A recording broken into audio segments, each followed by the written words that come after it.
Hello dear students, good morning. आप लोग कैसे होंगे? बढ़िया, बेस्ट। तो आइए आज हम लोग थोड़ा डिस्कस करते हैं।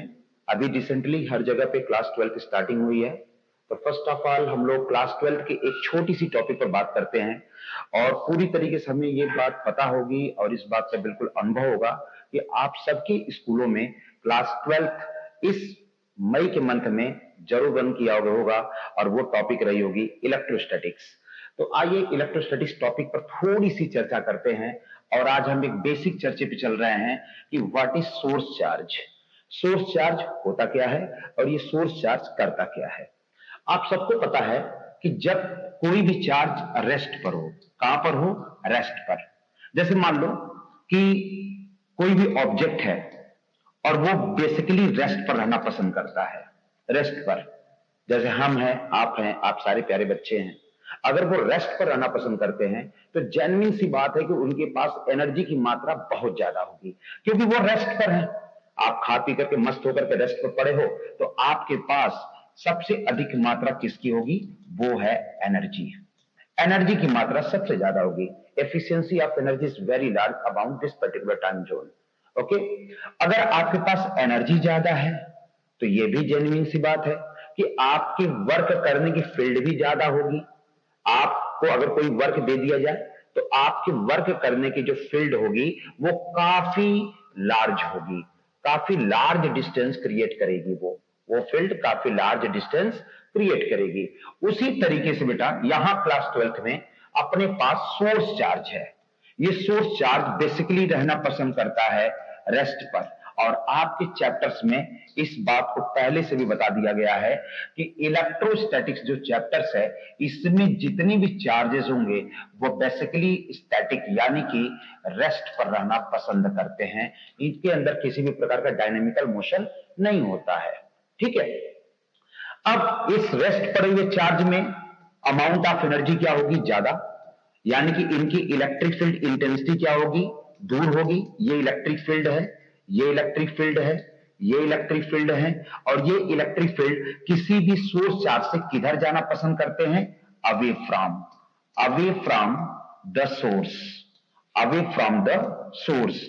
मतलब सोर्स से दूर जाना पसंद करते हैं ये लोग, सोर्स के पास नहीं आते हैं। जब भी आपके पास स्टैटिक चार्जेस होंगे या रेस्ट पर कोई भी चार्ज होगा तो वो उसकी फील्ड जो होगी, जो उसकी इलेक्ट्रिक फील्ड इंटेंसिटी होती है, वो हमेशा सोर्स से अवे फ्रॉम जाना पसंद करती हैं, दूर जाना पसंद करती हैं। और जिसका हम यूज काफी अंतराल पे करते हैं, बहुत सारी चीजों का यूज करते हैं ताकि उसकी इलेक्ट्रिक फील्ड इंटेंसिटी कैसी है, उसकी इलेक्ट्रिक पोटेंशियल डिफरेंस कैसे हैं, इसको पता करते हैं। तो डियर, आप इसके बारे में अच्छे से समझ गए होंगे कि ये चार्ज है क्या चीज। ठीक है, इसके बाद मैं बात करता हूं अगले टॉपिक पर। ये आपका रहा सोर्स चार्ज। मैं बात कर रहा हूं अब आपसे टेस्ट चार्ज पर। What is test charge? Test charge पर मैं बात करने जा रहा हूं। देखिए, टेस्ट चार्ज का मतलब क्या है बच्चा, ध्यान दीजिएगा। अगर आपके पास एक सोर्स चार्ज है जिसके बारे में अभी आप पढ़ के गए हैं, आपके पास एक सोर्स चार्ज है। इस सोर्स चार्ज से निकलने वाली बहुत सारी फील्ड हैं। हमने एक फील्ड ले लिया, बहुत सारी फील्ड थी, यहां देखियो बहुत सारी फील्ड है। हमने क्या किया? कोई एक पर्टिकुलर फील्ड को गेन कर लिया, राइट? ठीक है, अब इस फील्ड की जगह जगह पर इंटेंसिटी है। भाई, इस फील्ड को हमें चेक करना है कि सोर्स चार्ज की वजह से कौन कौन सी फील्ड कैसे कैसे बनी है। हमें इस बात को चेक करना है, राइट? तो हम क्या करेंगे? इंफिनिटी पॉइंट पर, इंफिनिटी पॉइंट पर एक test charge Q not gain करेंगे। किसी भी चार्जेस या सोर्स चार्ज की इलेक्ट्रिक फील्ड इंटेंसिटी, उससे निकलने वाले इलेक्ट्रोस्टैटिक्स फोर्स को यदि आपको काउंट डाउन करना है या फिर उसकी वैल्यूबल वैल्यू को फाइंड आउट करना है तो हमें इनफाइनाइट पर रखे हुए टेस्ट चार्ज को, basically which is known as the Q not, उस टेस्ट चार्ज को हमें सोर्स चार्ज की तरफ एक स्मॉल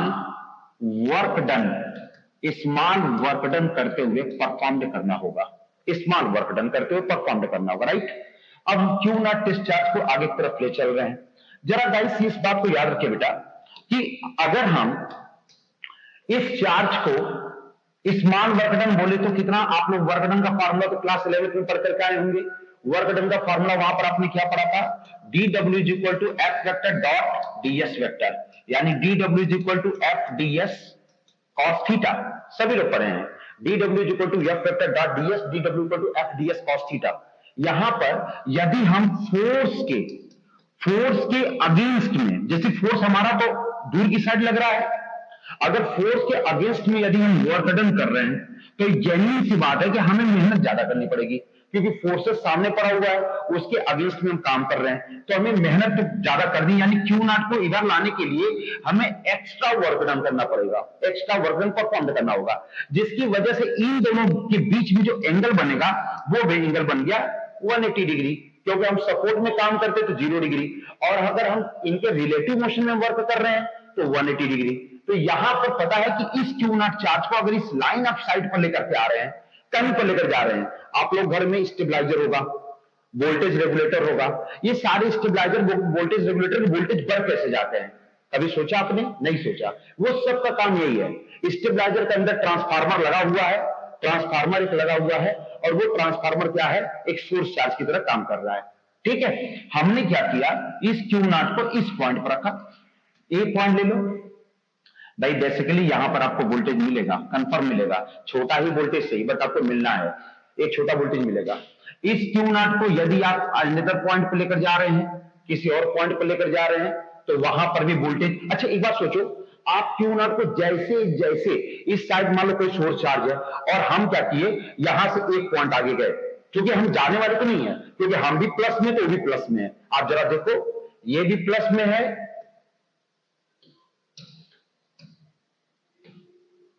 सॉरी बेटा, ये भी प्लस में है और ये भी प्लस में है। क्या कभी प्लस और प्लस चार्ज एक दूसरे को अट्रैक्ट करेंगे? नेवर। प्लस और प्लस है तो एक दूसरे को क्या करेंगे? रिपल करेंगे। लेकिन फिर भी हमें इस वर्क को परफॉर्म कराना है, क्योंकि यदि हम इसको अंदर नहीं भेजेंगे तो हमें इसकी इलेक्ट्रिक फील्ड इंटेंसिटी और इस पर लगने वाले वोल्टेज के बारे में बिल्कुल भी नहीं पता चल पाएगा कि वो सोर्स चार्ज की इलेक्ट्रिक फील्ड इंटेंसिटी थी क्या। इसकी real actual electric field intensity को फाइंड आउट कराने के लिए आपको ये टेस्ट चार्ज इंफिनिटी से इस पॉइंट पर भेजना होगा। अगर हम एक पॉइंट पर भेजें, अब मान लो आपको मिला 10 वोल्ट की करंट, 10 वोल्ट की करंट मिल गई। सबके घर में ट्रांसफार्मर हो, स्टेबलाइजर होगा, टीवी के पास देखोगे कई जगह लगा रहता है। आपने क्या किया कि स्टेबलाइजर को एक पॉइंट दिया, अब घर में टीवी चल रही, किसी ने बताया कि नहीं भाई टीवी नहीं चल पा रही है, ये बिल्कुल वोल्टेज ही नहीं पा रहा, तो आप क्या करते हो? आप क्या करते हो? स्टेबलाइजर से 200 से 250 करते हो। वो 250 कैसे आपको समझ में आया? कौन गया 250 के करीब? कौन गया? वो गया क्यू नॉट, यानी आपके पास क्यू नॉट वेरिएबल फॉर्म में है, और स्टेबलाइजर के अंदर जो लगा हुआ ट्रांसफार्मर है वो क्या है? सोर्स चार्ज, यानी आप क्यू नॉट सोर्स चार्ज की तरफ भेज रहे हो, और जैसे जैसे आप सोर्स चार्ज की तरफ क्यू नॉट को सेंड करेंगे वैसे वैसे आप वोल्टेज पाना स्टार्ट कर रहे हो। आप थोड़ा और वर्क डन करेंगे तो ये देखिए आ गया क्यू नॉट थोड़ा बी पॉइंट पर आ गया। अब बी पॉइंट पर आया तो बहुत आपको देगा 50 वोल्ट देगा। आप और वोल्टेज की रिक्वायरमेंट रखते हैं, क्यू नॉट को और सी पॉइंट पे भेजो तो आपको वोल्टेज क्या होगा? इंक्रीज ऑर्डर में मिलता चला जाएगा। ये चीजें हैं। तो डियर यहां पर इसका सबसे बड़ा कॉन्सेप्ट है कि आपके जो इलेक्ट्रोस्टैटिक्स चैप्टर में जो चार्जेस का कॉन्सेप्ट है वो कॉन्सेप्ट दो लोगों पर लागू होता है, एक होता है सोर्स चार्ज और एक होता है टेस्ट चार्ज। इन दोनों के बिहाफ पर आप Coulomb's law which is known as the 1/4 pi epsilon naught q1 q2 by r square जिस पर वर्क होता है, और इलेक्ट्रिक फील्ड इंटेंसिटी और इस चार्ज की वजह से लगने वाला electrostatic force on a particular point that is the q not at place at point capital A, इन दोनों पर वर्क होगा। ठीक है, इसको आपको माइंड में रखना होगा। आइए हम आगे चलते हैं बेटा। अगली टॉपिक अपनी आ रही है इलेक्ट्रिक फील्ड। इलेक्ट्रिक फील्ड क्या होता है? इलेक्ट्रिक फील्ड, इलेक्ट्रिक फील्ड क्या है? हमने क्या किया, एक सोर्स चार्ज लिया, सोर्स चार्ज, सोर्स चार्ज।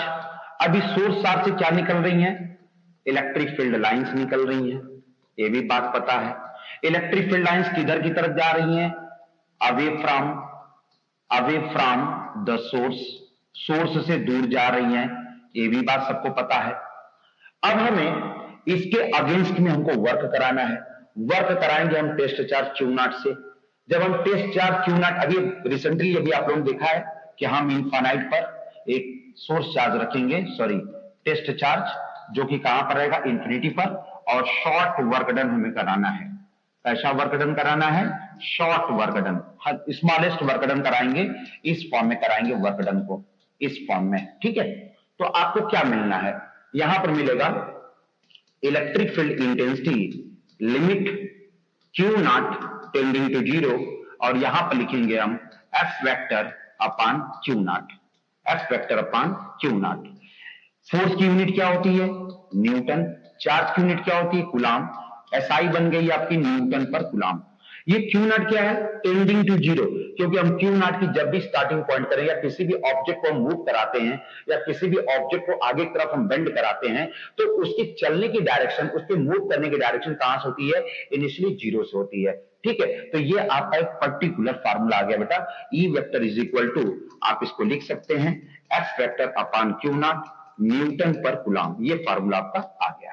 अब बात आती है कि इलेक्ट्रिक फील्ड को यूज कैसे करते हैं। आप देखिए, इलेक्ट्रिक फील्ड लाइंस का यूज करना बहुत ही शॉर्टेस्ट है। इलेक्ट्रिक फील्ड लाइंस का यूज हम कैसे करेंगे? यूज देखिए, यूज करने का सबसे अच्छा तरीका आपको बताऊं मैं, तो वो है डाइपोल। सभी लोग पढ़े होंगे अपने स्कूलों में डाइपोल। डाइपोल क्या होता है भैया? डाइपोल एक extra amount of energy transferred करता है, transferred from negative to positive direction, एक एक्स्ट्रा अमाउंट ऑफ एनर्जी को ट्रांसफर करता है from negative to positive terminals. आप इस बात को अच्छे से जान रहे होंगे कि यदि मैं एक डाइपोल ले लूं, डाइपोल, ये देखिए डाइपोल है, और मैंने यहां क्या किया, कुछ पॉइंट्स ले लिया, एक चार्ज मैंने माइनस क्यू रखा और दूसरा पॉइंट प्लस क्यू रखा, इनके बीच में सेंटर पॉइंट ओ, और इस डाइपोल के बीच की डिस्टेंस को मैंने रखा 2a। ये पॉइंट क्या हो जाएगा? जेन्युइन ए और ए। अब इस डाइपोल के सहारे हम किसी भी अच्छे इलेक्ट्रिक फील्ड इंटेंसिटी को लॉन्ग डिस्टेंस रेंज पर सेंड कर सकते हैं। लॉन्ग डिस्टेंस जोन पर अगर हम इलेक्ट्रिक फील्ड इंटेंसिटी को सेंड करना चाहते हैं, तो उसके लिए हमको इस डाइपोल को यूज करना पड़ेगा, ठीक है। इलेक्ट्रोस्टैटिक्स फील्ड में फाइंड आउट कराने के लिए यूज करना पड़ता है, ठीक। तो अब हम इसकी सहायता से, क्योंकि इसका देखिए फार्मूला जो होता है वो होता है capital P is equal to any charge into distance between them, और इन वेक्टर फॉर्म में अगर लिखें तो P vector is equal to Q into 2a vector coulomb into metres की SI यूनिट होती है, ठीक है। इस बात को याद रखिएगा। अब बात करते हैं हम लोग कि इसका यूज कैसे करते हैं। यूज पर आते हैं, चलिए। Electric field at an axial line, बड़ी इंपॉर्टेंट टर्म है, सभी लोग ध्यान से सुनिएगा। Electric field eight N axial line. आइए एक्सियल लाइन पर बात करते हैं कि एक्सियल लाइन पर इलेक्ट्रिक डाइपोल का क्या रोल है और ये कैसे यूज करते हैं। देखिए डियर, यहां पर मैंने क्या किया, एक डाइपोल लगा रखा, ये रहा आपका डाइपोल। और डाइपोल पर आपने माइनस क्यू और प्लस क्यू प्लेस्ड कर दिया, सेंटर पॉइंट मैंने ओ ले लिया, ठीक है, सेंटर पॉइंट ओ ले लिया। अब इस प्लस क्यू की वजह से इलेक्ट्रिक फील्ड किधर जाएगी? अवे। माइनस क्यू से इलेक्ट्रिक फील्ड किधर जाएगी? Towards direction of negative. यहां से मैंने क्या किया कि एक पॉइंट ले लिया मैंने इस साइड, ये पॉइंट ले लिया कि हमें इस पॉइंट से लेकर के इस पॉइंट के बीच में कहीं एक फिक्सेबल पॉइंट, मतलब इस पॉइंट को P ले लो आप, और यहां पर आपको इसकी डाइपोल के थ्रू इलेक्ट्रिक फील्ड इंटेंसिटी को फाइंड आउट कराना है। क्लियर? तो यहां के बीच की डिस्टेंस क्या हुई? ये डिस्टेंस आपकी है 2a, और यहां से हाफ ऑफ डिस्टेंस अगर हम ले लें तो ये डिस्टेंस a हो गई, ये वाली भी डिस्टेंस आपकी a हो गई। सेंटर पॉइंट पर आपका O पड़ा ही है, ठीक है। आइए बात करते हैं आगे। पॉइंट P पर हमको क्या पता करना है? इलेक्ट्रिक फील्ड इंटेंसिटी फाइंड करना है। जरा ये देखो आप, इस पॉजिटिव टर्म की वजह से, प्लस क्यू की वजह से इलेक्ट्रिक फील्ड इंटेंसिटी हमेशा अवे जाना पसंद करेंगी। क्लियर? जहां पर आप लिख सकते हैं ई वेक्टर प्लस क्यू, बिल्कुल। इस माइनस की वजह से इलेक्ट्रिक फील्ड कहां आना पसंद करेंगी? अंदर की साइड, क्योंकि टूवर्ड्स रहती है इलेक्ट्रिक फील्ड। ये हुआ ई वेक्टर माइनस क्यू। जरा फिर से मेरी बात को समझिएगा, प्लस क्यू की वजह से इलेक्ट्रिक फील्ड हमेशा अवे जाना पसंद करेंगी, माइनस क्यू की वजह से electric field always towards to the direction of negative pole, ठीक। अगर हम यहां से इस पॉइंट P से इस सेंटर पॉइंट के बीच के डिस्टेंस को मेजरमेंट करें तो ये डिस्टेंस डियर आपका आर मीटर में मेजरमेंट कर ले रहे हैं कि हम इतनी दूरी पर है, ठीक है, ये मेजरमेंट कर ले रहे हैं, ठीक है। तो यहां पर आप देख सकते हैं कि डाइपोल से हमें पॉइंट पी पर हमें इलेक्ट्रिक फील्ड इंटेंसिटी को फाइंड आउट करना, राइट। तो चलते हैं डियर, इलेक्ट्रिक फील्ड इंटेंसिटी। सबसे पहले आप इस बात को नोट कर लीजिए कि डाइपोल के थ्रू अगर आप इलेक्ट्रिक फील्ड निकालने जा रहे हैं तो इसका डायरेक्शन आप सेट कर लो कि पॉइंट पी पर डायरेक्शन है क्या। डायरेक्शन की बात करें तो यहां से यहां तक की डिस्टेंस, ये देखिए इस पॉइंट से लेकर इस पॉइंट की डिस्टेंस क्या है, ए। तो अगर हम इस डिस्टेंस को अगर मेजरमेंट करना चाहें, अगर बेटा हम ये डिस्टेंस मेजरमेंट करना चाहें, ये वाली डिस्टेंस, तो ये क्या होगा r माइनस ए। पूरी डिस्टेंस r थी, इतना a हटा दो, r माइनस ए। अगर मैं यहां से मेजरमेंट करना चाहूं, यहां से, तो ये डिस्टेंस आप देखो यहां तक r, और ये देखो इतना a बढ़ गया, इतना a बढ़ा है, तो ये क्या हो गया r प्लस ए, ठीक है। और सारी डिस्टेंस अपनी SI यूनिट मीटर में ही रहेंगी, ये क्लियर है। आपको कहीं पर भी, एक में सोर्स ऑफ लाइट यहां जला दिया और पता क्या किया 10 मीटर पर पता करो उजाला पहुंच रहा है कि नहीं पहुंच रहा है, 10 मीटर पर कोई रोशनी पहुंच रहा है या कोई इंटेंसिटी पहुंच रहा है कि नहीं। तो उसका रूल यही है कि आपके पास एक सोर्स चार्ज है, ये डाइपोल है, और डाइपोल के थ्रू आपको किसी भी एक्सियल लाइन पर आपको इलेक्ट्रिक फील्ड इंटेंसिटी को फाइंड आउट करना है। क्लियर? चलिए, तो हम लोग इसको फाइंड आउट करने जा रहे हैं। एक बात आप सब लोग जानते रहिए कि वी हैव नो, एक बात सब लोग जानते रहिए बेटा कि इलेक्ट्रिक फील्ड का जो फार्मूला होता है वो होता है 1/4 pi epsilon not and Q by R square. यहां जो क्यू है ना डियर, ये सोर्स चार्ज को रिप्रेजेंट कर रहा है, सोर्स चार्ज को रिप्रेजेंट कर रहा है, that is the constant charge, source charge को रिप्रेजेंट कर रहा है। तो अब ये बताओ, जरा ये बात काउंट करो कि मैं P पॉइंट से इलेक्ट्रिक फील्ड बताने जा रहा हूं। जरा ये बताओ, एक बंदा इधर जा रहा है और एक बंदा इधर जा रहा है, हम कार लेकर के जा रहे हैं, छोड़ कार, सब ट्रेन में सफर किए होंगे। आप जब अपनी ट्रेन में सफर करते हैं तो एक बंदा है ट्रेन नंबर ए में, एक बंदा है ट्रेन नंबर बी में। तो ए की ट्रेन जब बी की ट्रेन को क्रॉस करती है तो आप क्या देखते हो कि यार लग रहा है बी वाली ट्रेन बड़ी फास्ट चल रही है, और जब बी वाला सोचता है यार ए वाली ट्रेन बड़ी फास्ट चल रही है। ऐसा होता है, बट ऐसा रियल में नहीं है। ऐसा क्या होता है, यहां पर कौन सी फिजिक्स लगी है, यहां पर फिजिक्स ये लगी है कि इन दोनों का रिलेटिव मोशन जब होता है बच्चा, तो यहां पर क्या होते हैं कि दोनों की स्पीड क्या हो जाती है, ऐड हो जाती है, दोनों की, यानी रिलेटिव वेलोसिटी के दौरान दोनों की स्पीड क्या हो जाएगी, ऐड हो जाएगी, ठीक है। यानी कि हम यहां पर ये पॉइंट इधर चल रहा, ये इधर चल रहा, इन दोनों टर्म को हम क्या कर देंगे, ऐड कर देंगे, और पॉइंट पी पर हमें net electric field which is known as the axial line electric field हमें फाइंड आउट हो जाएगी। Net electric field P point पर हमको मिलेगी। तो चलिए इसको निकाल के खाली करते हैं, आइए। तो E vector axial is equal to E vector plus Q plus E vector minus Q. आपके पास ये दोनों फील्ड आ गई, E vector axial, E vector plus Q plus E vector minus Q.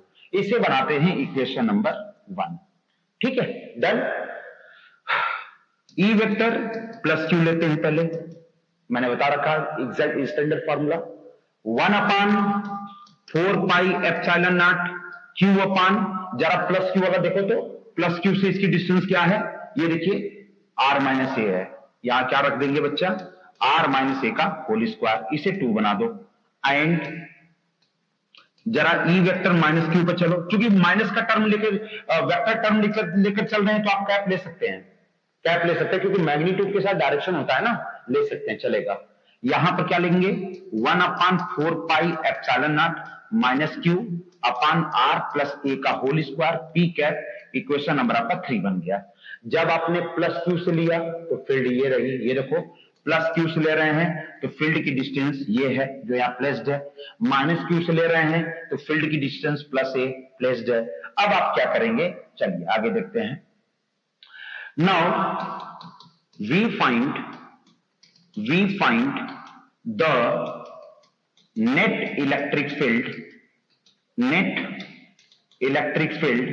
Eight point capital P H, at point capital PH, which is E axial is equal to E vector plus Q plus E vector minus Q। Add कर दिया जाए, add करने का मतलब E vector plus Q को लाइए 1/4 pi epsilon naught Q upon क्या है आर माइनस होल स्क्वायर, इसको एक ब्रैकेट में रखिए आप, plus 1 upon 4 pi epsilon naught minus Q upon R plus A का होल स्क्वायर। ये आराम से पुट कर सकते हैं। अच्छा ये बताओ कॉमन कुछ हो रहा है, कॉमन कुछ देखने में आ रहा है? बिल्कुल आ रहा है। कॉमन निकाला जाए, 1 अपॉन 4 पाई एप्सिलॉन नॉट दोनों में है, निकाल दीजिए बाहर। 4g भी देखिए दोनों में है, उसको भी बाहर निकाल दीजिए। अब अंदर क्या बचा? 1 अपॉन आर माइनस ए का होल स्क्वायर, और इस माइनस और प्लस से माइनस बन गया 1 अपॉन ये क्या हो जाएगा आर प्लस ए का होल स्क्वायर। अब इसको हमको कैलकुलेट करना है, और इस पॉइंट पी पर लगने वाला इस दोनों चार्जेस यानी इस डाइपोल के थ्रू इस पॉइंट पी पर जो हमको नेट इलेक्ट्रिक फील्ड इंटेंसिटी मिलनी है वो अब आपको मिलने जा रही है, नेट इलेक्ट्रिक फील्ड इंटेंसिटी। इसका यूज कहां करते हैं? बड़े बड़े पावर प्लांट जो भी इलेक्ट्रोस्टैटिक्स के हैं, जो इतनी भी बड़े बड़े सेक्टर में करंट जाती है, वो इसी डाइपोल के थ्रू भेजा जाता है कि किस सिटी में कितनी करंट जा रही है, किस एरिया में कितनी करंट जा रही है, वो इसी के थ्रू तो निकाला जाता है। And this particular phenomenon are also known as the axial line in the electrostatics field. ठीक है, आते हैं इसको सॉल्व करते हैं। यहां पर आपको क्या मिलने जा रहा है? Q upon 4 pi epsilon not. चलो इसका सारे बच्चे क्रॉस मल्टीप्लाई करेंगे। कैसे करेंगे? R प्लस ए का whole square, R minus A का whole square upon R square minus A square का होल स्क्वायर बनाइए। इसके बाद क्या करते हैं आप लोग? Q upon 4 pi epsilon naught, इसको a प्लस बी का होल स्क्वायर क्या होता है? R square plus A square plus 2RA minus R square minus A square minus 2RA upon क्या लिखा? R square minus A square का whole square. ये term आपने ले लिया। इसके बाद आप इस माइनस को अंदर करेंगे, फिर क्या होगा? ये कैंसिल कैंसिल, ये कैंसिल ये कैंसिल, आपके पास सिर्फ और सिर्फ ये अमाउंट बचे। वो अमाउंट कौन से हैं?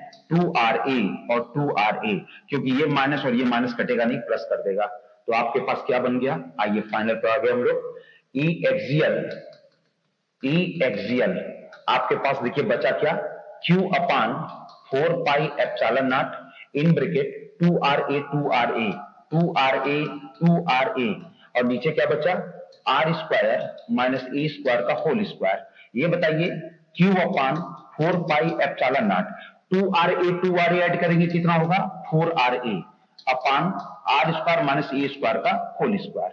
ये बताइए Q upon 4 pi epsilon not. बच्चा इस 4 को जरा ध्यान दीजिएगा। इस 4 को क्या हम दो पार्ट में बांट सकते हैं? 2 इंटू 2 लिख दें, चलेगा?